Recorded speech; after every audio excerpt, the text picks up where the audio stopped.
할렐루야. 한 20여 년 된 것 같습니다. 그 전에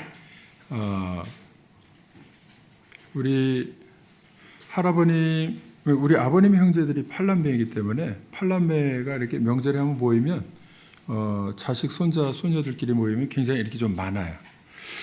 그래서 오래전에 한번 저희 아버님 댁에 집에 한번 모였었는데 인원이 굉장히 많으니까 사진 한번 찍자 이래서 사진을 찍은 게 있어요.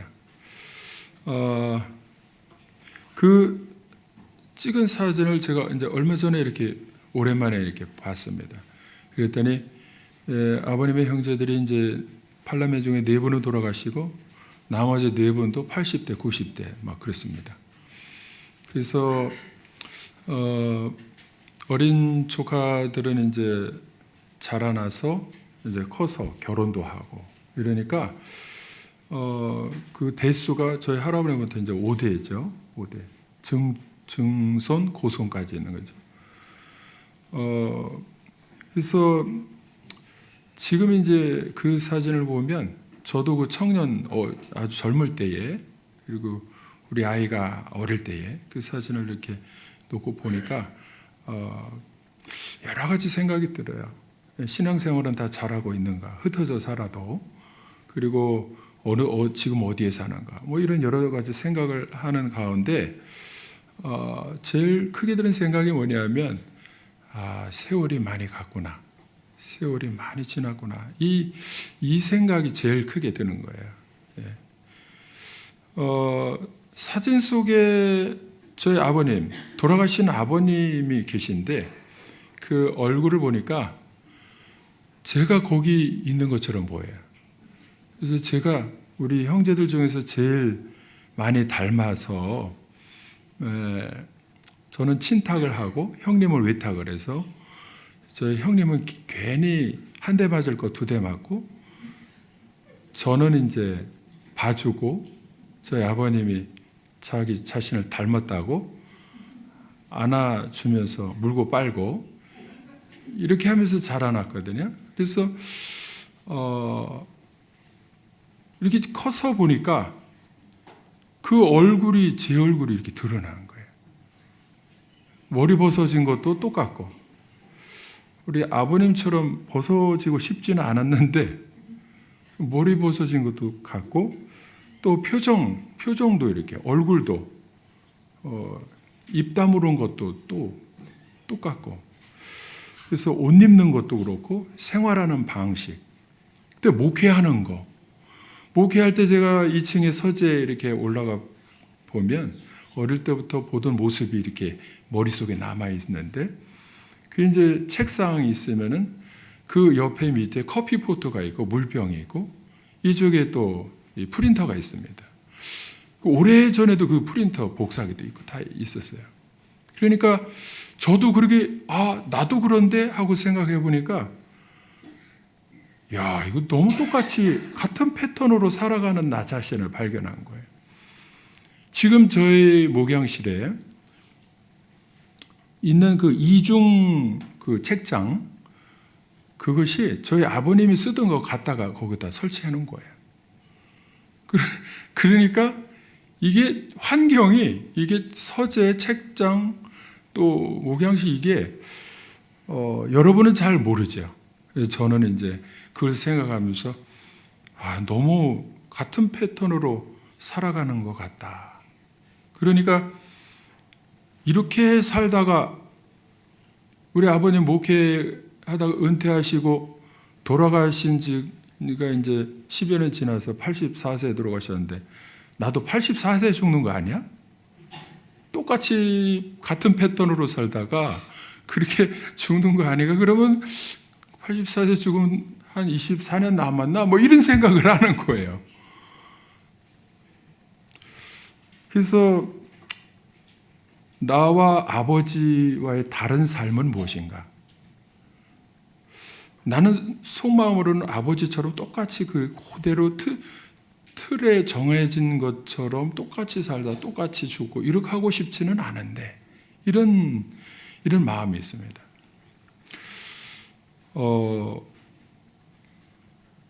이제 그렇게 생각하면서 사진을 볼 때 더 어릴 때 내 모습을 생각하면서 지금의 그 모습을 이렇게 살펴보면 같은 패턴으로 똑같이 살아가는, 그래서 태어나서 신학하고 목회하고 은퇴하다가 이제 죽을 때는 그런 식으로 똑같이 죽을 거 아닌가 이렇게 생각을 할 때에 완전히 다른 부분들이 있는데, 나는 그렇게 목회하고 그렇게 살지만 지금의 모든 상황, 이 나라의 상황 이런 것은 환경과 처지는 너무나 다릅니다. 그러니까 어릴 때의 그러한 이 환경하고 지금의 환경하고는 너무나 다른 거예요. 지금은 어릴 때보다도 경제적으로 너무나도 부자 나라가 돼서 먹고 사는 문제가 해결되었을 때에 이제 사고방식이 달라요. 어린이들도 우리는 지금 먹을 거 있으면 막 먼저 이렇게 막, 저는 먹을 거 있으면 꼭 과자든 뭐든 한 개씩 안 먹습니다. 2개나 3개씩 막 집어 먹습니다. 형제들끼리 이게 그렇게 경쟁 속에서 살아서 그런지, 하여튼 식탐이 있어서 그런지 몰라도 막 이렇게. 근데 요즘 아이들은요, 경제적으로 잘 살든 못 살든 상관없이 먹는 거에 대해서 그렇게 욕심을 내지 않아요. 그리고 먹을 거가 자기가 배가 조금 충족이 되면 그냥 챙겨놓지 않고 그냥 버립니다. 우리 교회에 그래서 간식 주고 그런 것이 오늘 오후에도 있잖아요. 한번 남아서 살펴보세요. 아이들이 간식 주면은 다 먹고 남아서 버린 것들이 많이 있습니다. 그럼 그것도 치워야 돼요. 그러니까 사고방식도 옛날 사고방식하고 지금하고는 굉장히 차이가 있습니다. 근데 먹고 사는 문제가 해결되고 잘 사는 나라가 되었음에도 정신적으로는 너무나 사람들의 사고방식 자체가 악한 생각에 너무나도 많이 보여진다는 거예요. 성경에도 오늘 말씀에도 그렇습니다. 세월을 아끼라, 때가 악하니라. 시대가 악하다는 거예요. 시대가 악하다. 그래서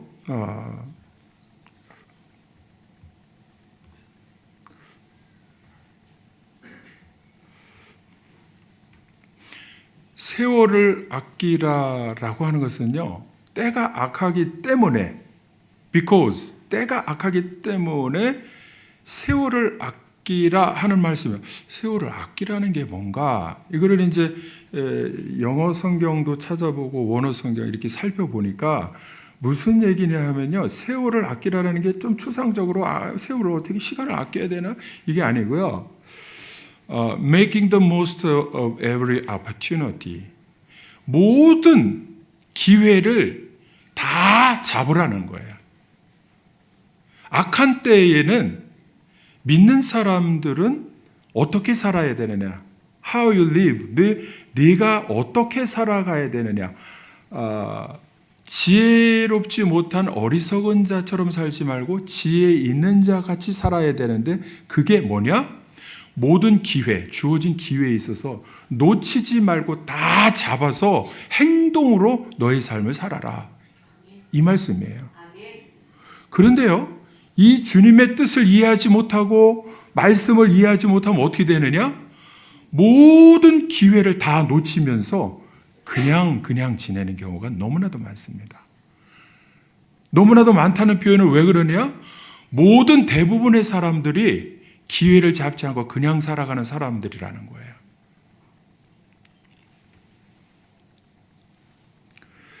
사람들이 후회하는 것이 있는데, 그게 뭐냐면 70대, 80대의 대부분의 사람들이 제일 많이 후회하는 것이 뭐냐면 형편과 처지 때문에 핑계대고 해볼 수 있는 일들을 시도도 하지 않고 그냥 다 기회를 놓치고 흘려보내고 세월을 보냈다는 거.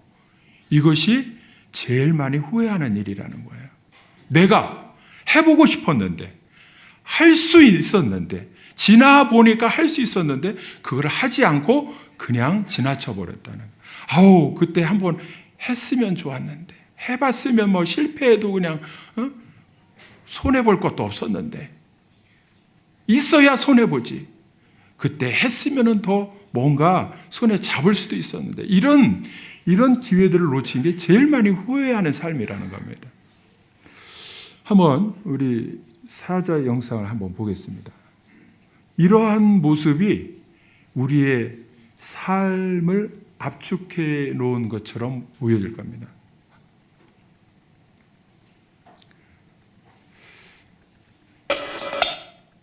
한번 보세요. 이게 다음에 다시 한번 보여주세요. 이 사자가 지나가는 누때 앞에 앉아가지고 요번은 덮쳐야지, 요번은 기회를 잡아야지 하는데 다 지나가고 난 다음에 다른 사자가 그냥 덮쳤을 때 기회를 그냥 무조건 시도하고 돌진했을 때에 기회를 움직이는 사람이 기회를 잡는다는 거예요. 가만히 주저앉아가지고 다음에는 해야지, 다음에는 한번 해봐야지. 요 기회가 좋은 처지와 형편과 처지가 되면 한번 해봐야지 하다가 미루다가 인생이 그냥 지나간다는 거예요. 여러분, 놀라운 사실이 있잖아요. 아까 말씀드린 대로 대부분의 사람들이 다 미루다가 세월 보내는 사람들이 대부분이라는 거예요. 그래서 성공하는 사람들이 이야기하는 건 뭐냐면 무조건 시도하라는 거예요. 시도하면 실패해봤자 손해볼 거 아무것도 없다는 거예요. 실패 두세 번 해보면 성공한다는 거예요. 사람들이 제일 시도하지 않고 두려워하는 이유가 뭐냐면 실패할까 봐 두려워하는 거예요. 근데 실패를 극복하는 제일 좋은 방법이 뭐냐면 실패까지 거 한번 하지 뭐 하고서 그냥 무조건 한번 해보는 거예요. 실패가 아니라 그거는 실수입니다. 실수를 두 번, 세 번 해보면은 그 다음부터는 실수하지 않고 성공한다는 거예요. 근데 대부분의 사람들이 해보지도 않고 주저앉아서 가만히 있다가 다른 사람이 탁 채갈 때에 다른 사람들한테 기회를 놓친다는 겁니다. 여러분, 성공은 도전이에요. 도전하면 성공합니다.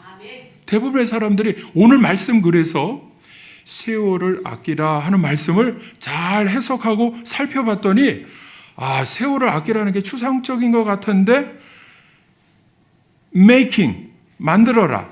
The most of every opportunity. 모든 기회를 다 자기 기회로 잡아라. 이 말씀인 거예요. 하나님 말씀에 그렇게 하라 그러면 하면 됩니다. 그러면 하나님이 도와주십니다. 하라고 그럴 때 하면 하나님이 도와주십니다. 안 하면 세월만 보내는 거예요. 저는 이 말씀을 깨달으면서 요즘에 특히나 더 다음 세대 사역에 있어서 어떻게 해야 되냐. How you live. 내가 살아가는 방식에 있어서 지혜롭지 못한 자처럼 하지 말고 지혜 있는 자 같이 하여 모든 기회를 너의 기회를 잡으라. 기회를 다 놓치고 사람들이 많아요. 하나님이 그렇게 말씀하시는데도. 저의 노회에서 알고 지내는 목사님이 전에 올해 1월에 동해를 이렇게 목사님들하고 여러 명이 자전거를 타고서 이렇게 동해를 이렇게 자전거를 탔어요. 근데 이제 하룻밤을 묵어야 되는데 거기 하룻밤을 이제 숙소에서 묵으면서 얘기를 하는데 그분이 뭐라 그러냐면 사모님이 돌아가셨는데 어떻게 다 돌아가셨냐면 시골 목회하다가 평생 시골 목회 고생하면서 지내다가 여행도 한 번 못하고 암으로 걸려가지고 돌아가셨다는 거예요. 그래서 장례를 치르고 나니까 너무나 후회되는 게 뭐냐면 함께 여행을 한 번도 못했다는 거. 그게 제일 후회가 되더라는 거예요. 그래서 그때 조금만 형편이 나아지면, 조금만 더 기회가 좋아지면 이렇게 했는데 결국은 죽고 나니까 너무나 후회되는 거죠. 그때 했어야 되는데. 그리고는 고백하는 것이 뭐냐면 이제는 껄껄하는 인생 살지 않겠다. 그때 했었을 걸. 그때 갔으면 좋았을 걸. 하면서 껄껄하는 인생 살지 않겠다. 그래서 지금은 기회가 되면 그냥 무조건 행동으로 시도하고 옮기면서 산다는 거예요. 그러니까 실수하든 뭐 하든 상관없이 지금은 후회가 없이 살 것에 대해서 확신이 있다는 거예요. 아일랜드 작가인 버나드 쇼가 그 죽은 다음에 묘비명에 쓴 짤막한 글로 더 유명해지게 됐어요. 노벨 문학상을 탄 작가인데요. 버나드 쇼가요. 여러분도 들어보면 알 거예요. 뭐라고 썼느냐 하면 뭐라고 짧은 묘비명을 썼느냐 하면 내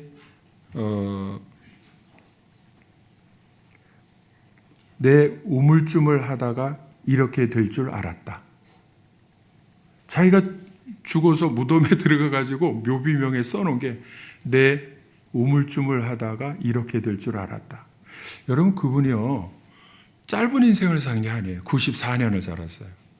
그런데 94년을 살면서 그 앞에 짤막한 문구로 써놓은 그거를 가만히 생각을 해보면 별로 이룬 것이 많지 않았는가? 그렇기 때문에 우물쭈물하다가 별로 이룬 것이 많지 않아서 일찍 죽었다는 거죠. 그런데 그 인생이 너무나 짧구나. 큰 일을 이루기에는 너무나 세월이 빠르구나. 94년을 살았는데도. 그래서 우물쭈물할 시간이 없다는 것을 말하는 거예요. 뭐가 할 일이 있으면 바로 즉시하고 무엇이라도 하라는 것입니다. 사자처럼 엎드려서 기회만 보지 말고 행동으로 옮겨서 빨리 하라는 거예요. 제가 이 강의도 듣고 책도 읽은 강원규 교수님, 그 비전 스쿨을 운영하면서 당국대 교수님인데 그분이 명지대 교수님인데 그분이 쓴 책 제목이 뭐냐면 아들아 머뭇거리기에는 인생이 너무 짧다. 할 일이 있으면 빨리 하라는 거죠. 제가 전에 오랜 그 어릴 때 친구를 만났는데 뭐라고 하느냐 하면 야 우리가 어릴 때 친구인데 초등학교 국민학교 친구인데 세월이 지나서 이렇게 보니까 환갑이 됐네. 그리고는 자기가 무슨 이야기를 하느냐면 교회 다닐 때에 목사님이 계속해서 신앙생활을 잘하고 봉사를 잘하니까 신학을 하고 목회를 좀 하면 어떻겠느냐, 선교 사역을 하든지 이런 이야기를 했는데 그때 굉장히 완강하게 부인하고 자기가 부족하다는 핑계를 대면서 그거를 안 했다는 거예요. 근데 목회하는 나를 보니까 야 그때 신학하고 나도 했으면 뭐래도 좀 하나님 앞에 충성하고 헌신을 했을 텐데 지금 지나와서 보니까 너무 후회가 된다. 왜 그러냐면 자기가 돈 벌어서 뭐 이렇게 큰 것을 이룰 줄 알고 이렇게 세월이 인생을 다 이제 은퇴할 때가 돼서 지나왔는데 보니까 뾰족한 게 없더라는 거예요. 주의 일이나 열심히 더 할 걸, 막 이런 후회가 막 밀리더라는 거예요. 여러분 누구의 권유든지 오늘 말씀 잘 들어보면요. 무슨 일을 해야 되는가 우리가 분명히 알아야 됩니다. 하나님께서 그 기회를 주실 때에 그 기회를 다 놓치면서 그냥 세월, 먹고 사는 문제 때문에 세월 보내면요. 하나님 앞에서 부끄러운 일만 남는 거예요. 오늘 본문 말씀 딱 16절에 세월을 아끼라. 이 말씀이 너무나 중요합니다. 세월을 아껴서 모든 기회를 놓치지 말고 다 잡아서 무슨 일을 해야 되느냐? 왜 그 일을 해야 되느냐? 때가 악하기 때문에. 시대가 악하기 때문에. 여러분, 세상을 보면요. 소망이 없습니다. 소망이 없어요. 서로 싸우고 감사합니다가 없어요. 감사합니다. 칭찬합니다. 잘했습니다. 당신 덕분입니다. 이런 얘기가 없어요. 전부 다 서로 네가 잘못했다는 거예요. 너를 죽여야 내가 산다는 거예요. 그러니까 이런 모습들을 보면서 우리가요, 너무나 마음의 상처를 받으면서 세상이 뭔가 조금 어떤 사람에게, 누구에게, 대통령에게, 장관에게, 이게 누구 국회의원에게 뭔가 할 일을 할 것처럼 이렇게 보여서 기대를 했다가도 금방 실망하고 이게 세상입니다. 그러면서 저는 우리나라가 왜 저렇게 이 지경까지 됐나 싶을 정도예요. 다음 세대 소망이 있나 싶을 정도예요. 한번 영상 보여주세요. 이 나라가요, 어떻게 이렇게 악하게 됐나 한번 보시기 바랍니다. 아이들을 가르칠 때요, 교과서에 있는 내용이요, 이럴 수가 있나 싶어요. 중학교 교과서에서 남녀 성별을 가르치는 것이 아니라 수십 가지의 성이 있다는 젠더 개념을 가르치며 남녀의 구별을 허무는 젠더 개념을 주입하고 있습니다. 남녀의 차이가 사회적인 환경 때문에 차이가 발생하게 됐다는 잘못된 이념을 가르치고 남녀 평등이 아니라 성평등을 가르칩니다. 결과적으로 아이들은 남녀 외에 수십 가지 다른 성이 있다는 젠더 이데올로기 사상을 갖게 됩니다. 그리고 무서운 에이즈 질병을 별거 아닌 것처럼 가르치며 당뇨나 고혈압 같은 만성질환의 하나라고 여기도록 가르칩니다. 에이즈가 얼마나 위험한 병인지 가르치지 않습니다. 그리고 에이즈 환자를 사회적 소수자라고 가르칩니다. 무서운 성병인 에이즈 환자가 왜 사회적 소수자로 사회에서 특별한 대우를 받아야 할 사람이라고 가르칩니까? 많은 시민들의 눈살을 찌푸리게 하는 음란한 퀴어 축제를 인권운동이며 문화축제라고 가르칩니다. 중학교 사회교과서에 기가 막힌 내용이 나옵니다. 스스로 자기의 인권의식을 평가해보라면서 2번 항목에 가족이나 친구 중에 동성애자가 있다면 기꺼이 이해하고 그들의 결혼까지 지지할 생각이 있냐고 물어봅니다. 예라고 대답해야 점수를 얻을 수 있습니다. 아니라고 대답하면 점수를 얻을 수 없습니다. 중학생들에게 동성애를 지지하라고 강요하고 있는 것입니다. 지금 분노한 학부모들의 정당한 요구를 무시한 채 자기들만의 공청회를 진행하고 있습니다. 중학교 교과서에서 마르크스 사상을 사회 문제를 극복하기 위한 대안이라고 가르치며 마르크스 사상의 심각한 문제점에 대해서는 일체 언급하지 않습니다. 중학교 역사 교과서에서 마르크스의 사회주의가 노동자들의 문제를 해결하는 해결책이라고 가르칩니다. 사회적인 문제를 마르크스 사상의 시각으로 갈등의 문제로 바라보게 만들고 마르크스 사상으로 사회의 불평등을 해결해야 한다고 가르칩니다. 공산혁명을 가르치겠다는 것입니다. 마르크스의 노동관을 가르치고 사회민주주의 사상을 주입하고 국민을 인민으로 슬쩍 바꿔놓더니 인민민주주의를 가르치고 주권이 인민에게 있다는 인민주권의 원리를 가르칩니다. 중학교 역사교과서는 공산주의자 김원봉을 찬양하고 종교는 인민의 아편이라는 마르크스의 종교관을 정답이라고 가르칩니다. 이런 엉터리 거짓으로 우리 자녀들을 세뇌하는 잘못된 교과서를 바로 잡아야 합니다. 교과서의 종교 편향이 도를 넘고 있습니다. 분량이 이슬람교에 대해서는 18쪽이나 되는데 기독교는 겨우 2쪽밖에 되지 않습니다. 문제는 아이들이 이 교과서의 내용을 외워서 시험을 쳐야 한다는 것입니다. 이슬람이 평화의 종교입니까? 교과서가 객관적인 진리를 가르치는 것이 아니라 심각하게 왜곡된 내용을 아이들에게 주입하고 있으며 아이들이 시험 칠 때 이슬람이 평화의 종교라고 답을 써야 합니다. 교과서가 아이들에게 거짓을 강요하고 있습니다. 지금 전 세계에서 일어나는 테러의 90%가 이슬람 무장 단체들에 의해서 저질러지고 있습니다. 그런데도 이슬람의 테러 단체 지하드에 대해서는 일체 언급하지 않습니다. 아이들은 이슬람이 가장 훌륭한 종교라고 배우고 있는 것입니다. 교과서를 들여다보면 어이가 없습니다. 이슬람의 교리를 아주 자세하게 가르치며 그 분량이 엄청납니다. 이 엄청난 분량의 이슬람 교리를 아이들이 외워서 시험 쳐야 합니다. 사실상 교과서를 통해서 이슬람 포교를 하는 것입니다.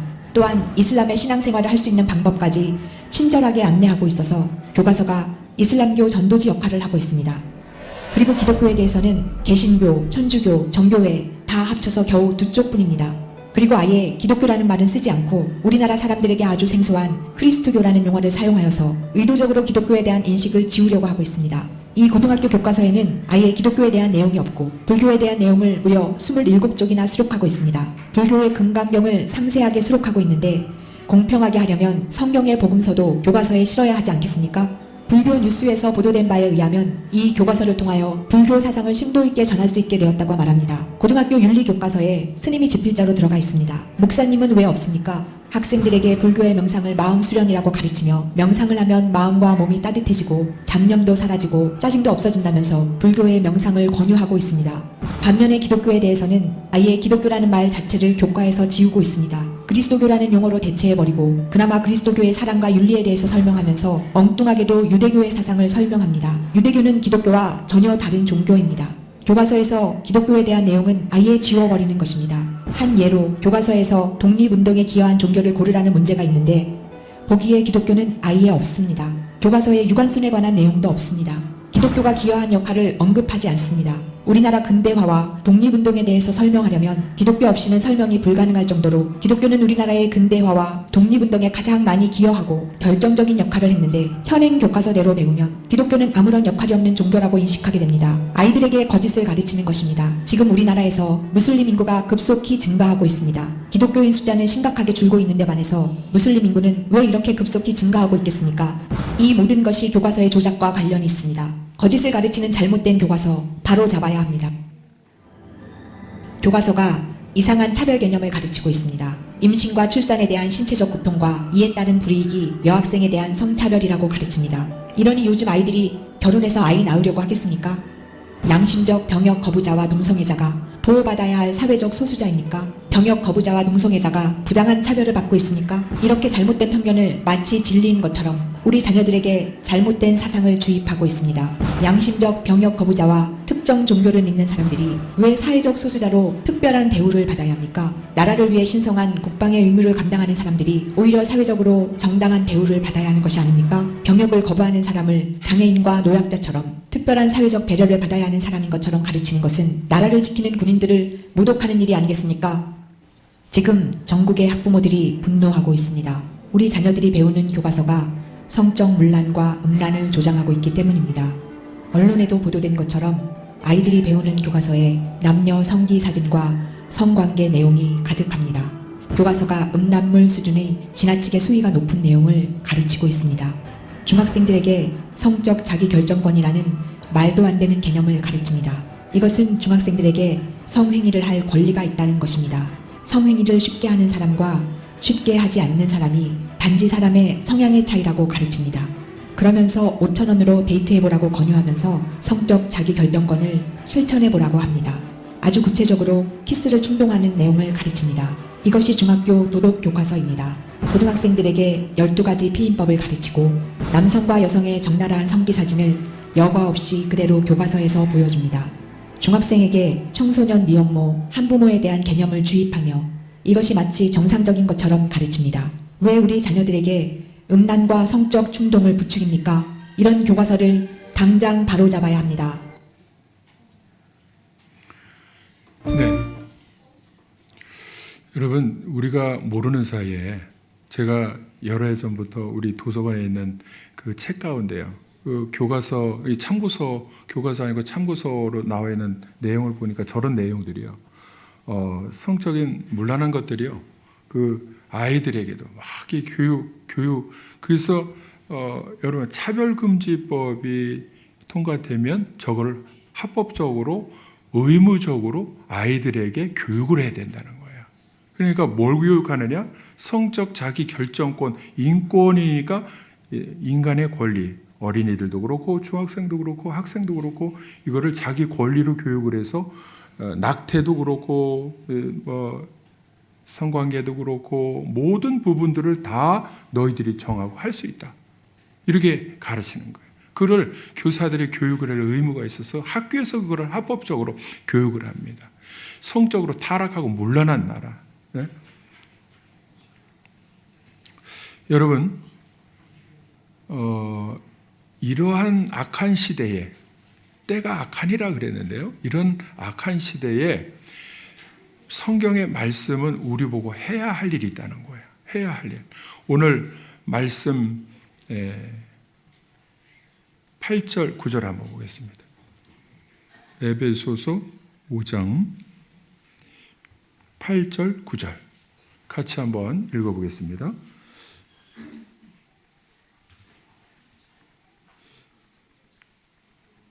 에베소서 5장 8절 9절 시작. 너희가 전에는 어두움이더니 이제는 주 안에서 빛이라. 빛의 자녀들처럼 행하라. 빛의 열매는 모든 착함과 의로움과 진실함에 있느니라. 여러분, 성경은 이미 기정사실화 해놓은 게 뭐냐면 우리도 전에는 어둠의 자식들이었다는 거야. 어둠이었다는 겁니다. 그런데 예수님을 믿고 난 이후에 하나님의 자녀가 됐다는 거예요. 하나님의 자녀는 빛의 자녀들인데 빛의 자녀들은 빛을 바라면서 빛을 하나님으로부터 받기도 하지만 우리가 그 빛을 받아서 복음을 전하면서 빛을 바라면서 살아가야 할 하나님의 자녀들, 빛의 자녀들인 줄로 믿습니다. 그래서 빛의 자녀들처럼 행하라 하는 것은 행동하라, 움직여라 이 말씀이에요. 행하라는 것이 분명히 있는데도 아까 말씀드린 대로 기회만 보고 더 좋은 기회, 그 기회는 무슨 기회냐? 나만 위하고 나에게 좋은 기회, 내가 모험하지 않고 내가 희생하지 않고 내가 다치지 않고 가만히 있어서 털 썩어 가서 먹이가 그냥 쓰러져서 그냥 물어 뜯기만 하면 좋은 기회, 이런 기회는 없는데도 불구하고 우리 믿는 사람들이 너무나 경제적으로 잘 먹고 잘 사는 나라가 되니까 가만히 앉아서 떠다주는 먹이만 먹으려고 하는, 그래 기회는 다 놓치는, 그렇게 살아서는 안 된다는 거예요. 오늘 말씀에 행하라는 말이요 반복해서 나와요. 너희가 움직여서 행동하라, 움직여라는 거예요. 가만히 있지 말라는 거예요. 빛의 열매는 모든 착함과 의로움과 진실함에 있느니라. 이것이 우리가 해야 할 일입니다. 착한 일을 하라는 거예요. 예수님이 악한 일을 하셨습니까? 착한 일을 하셨습니까?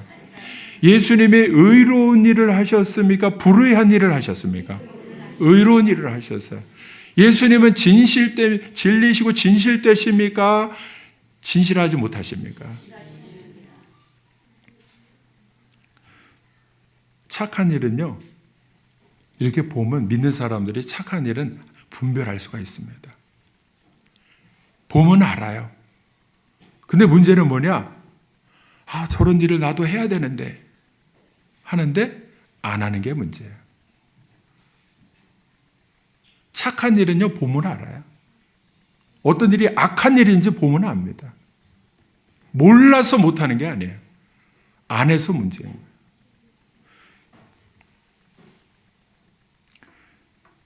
착한 일은 예수님이 하신 일이 착한 일입니다. 예수님은 다른 사람을 위해서 자기 목숨을 내어주셨습니다. 착한 일은 나를 위해서 살아가는 삶이 아니고 다른 사람을 위해서 살아가는 거예요. 내 가장 귀한 것을 내놓는 거예요. 그게 뭐냐면 생명인데 우리는 생명과 같은 무엇을 내주느냐? 시간을 내주는 거예요. 시간을 내주어서 그 사람과 함께 해주고 그 사람에게 그 사람이 필요한 것을 채워주기 위해서 내 손과 발을 내어주고 도와주면서 살아가는 것이, 이게 착한 일입니다. 의로운 일을 해야 될 줄로 믿습니다. 의로운 일은 하나님이 정해놓으신 것에 순종하는 것이 의로운 일이에요. 그래서 동성애 하지 말라 그러면은 해야 됩니까? 안 해야 됩니까? 성을 바꾸지 말라 그러면 남자와 여자를 창조하시고 그랬으면은 하나님이 창조하신 대로 남자와 여자가 결혼해서 가정을 이루고 자녀 낳고 이렇게 해서 가정을 이루라고 하면 그대로 해야 되는데, 성을 바꿔 중성이고 뭐 다중성이고 사글이 바꿔, 이거 의로운 일 아닙니다.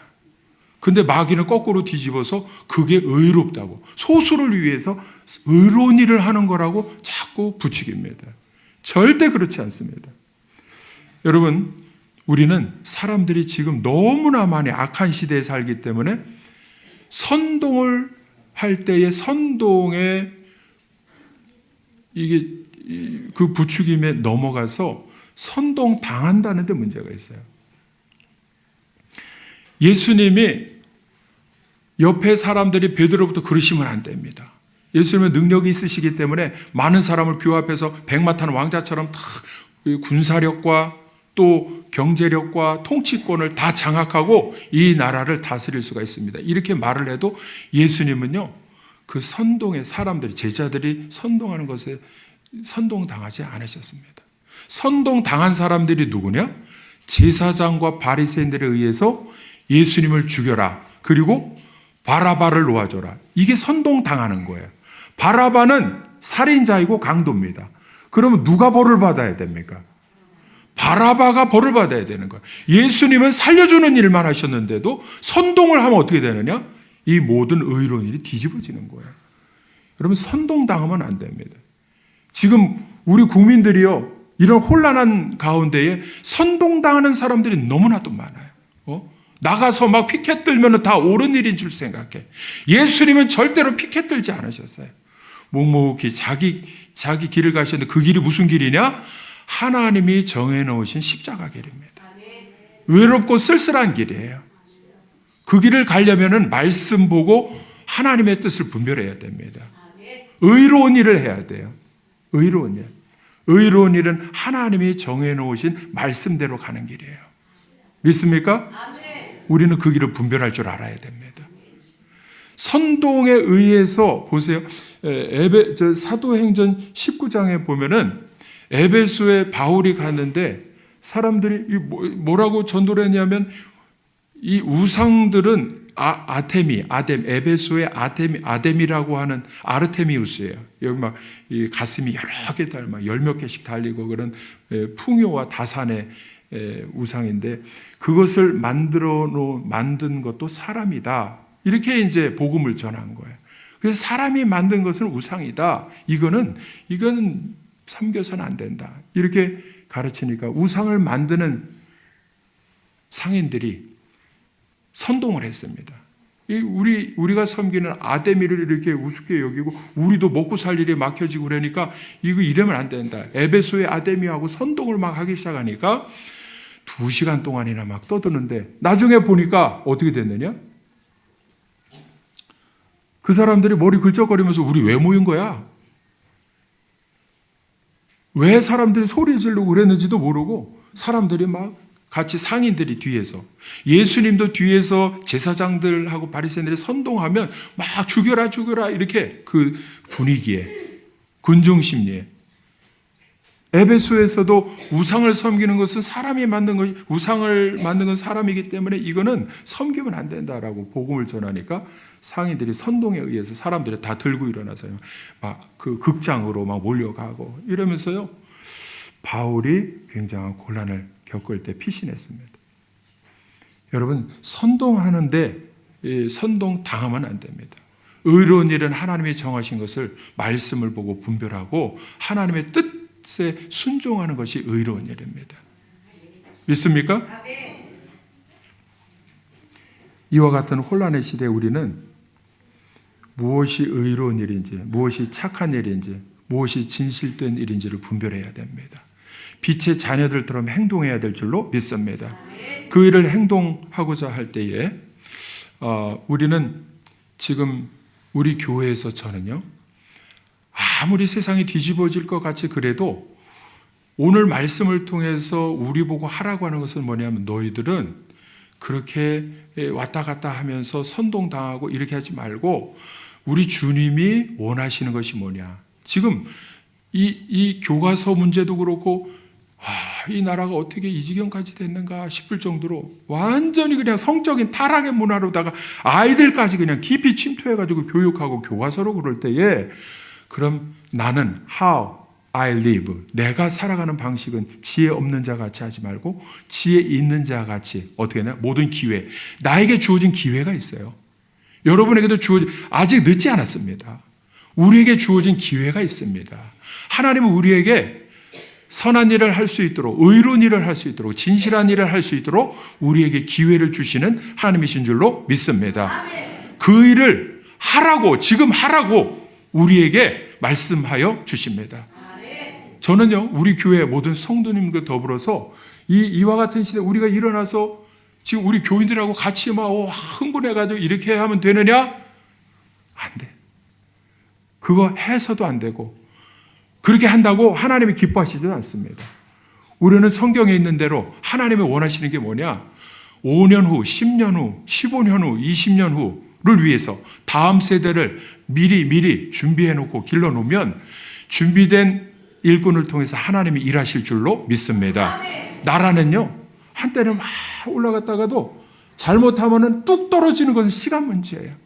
여러분, 쿠바나 저 남미도 그렇고요. 많은 나라들이 아까 막시즘 나온 거, 마르크스주의, 사회주의, 이거로 다 망한 나라들이 그렇게 실예를 들어서 지금 다 우리가 보고 있는 역사적인 시대 상황 속에서 살아가고 있음에도 불구하고 그걸 보고 또 자녀들 그거로 대안이라고, 그게 해결책이라고 가르치는 이 나라와 민족이 이게 제정신이 하는 거죠. 우리는 어떻게 해야 되느냐? 하나님 말씀 붙들어야 됩니다. 우리 자녀들을 거기에 물들지 않도록 하나님의 말씀대로 가르쳐야 됩니다. 저는 지금 몇 명을 이렇게 매일 교육하면서 아이들이요, 거기에 1명, 2명, 3명, 4명 이렇게 아이들을 가르치면서 저는 소망을 보고 있습니다. 소망을 보고 있어요. 어떻게든지요, 세상 그러한 그 타락의 문화와 그런 흐름 속에서 물들지 아니하고 우리 다음 세대가 이제는 제가 해야 할 일을 이제 할 때가 되었다고 봅니다. 적극적으로 우리 교회가, 제가 이 말씀을 드리는 이유가 뭐냐면 우리 교회가 같이 기도하면서 다음 세대를 이제 확장해서 아이들을 모집하려고 그래요. 여기서 교육하면서 아이들을 교육해 보니까 1년 됐는데 아이들이 영어를 해요. 뭐 짧은 말이라도 하지만 듣는 것도 막 듣고 이해를 합니다. 2년, 3년, 4년, 한 6년 하면 있잖아요. 여기서 영어로 전도 충분히 할 수 있습니다. 거기다가 식사도 제공하고 차량 운행도 지금 하고 있고, 그렇기 때문에 아이들을, 부모들을 위해서 돌봄, 나라에 지금 제일 시급한 것이 다음 세대를 위해서 출산, 돌봄, 이 운동을 하고 있는데 우리 교회도 거기에 같이 부응해서 섬기면서 다음 세대 아이들을 모집해서 이제 적극적으로 하려고 그래요. 제가 오늘 말씀을 통해서 우리가 해야 할 일은 무엇인가? 그렇다면 이 악한 세월 속에서 내가 할 일은 무엇인가? 우리 가정과 우리 교회가 할 일은 무엇인가? 이거를 분별하고 가만히 주저앉아 있지 않고 일어나서 한 걸음 한 걸음 나아가면서 하기 시작하면 반드시 다음 세대를 위해서 하나님이 도와주실 줄로 믿습니다. 믿습니까? 믿습니까? 지금 해야 됩니다. 그래야 후회하지 않습니다. 더 늦기 전에 해야 됩니다.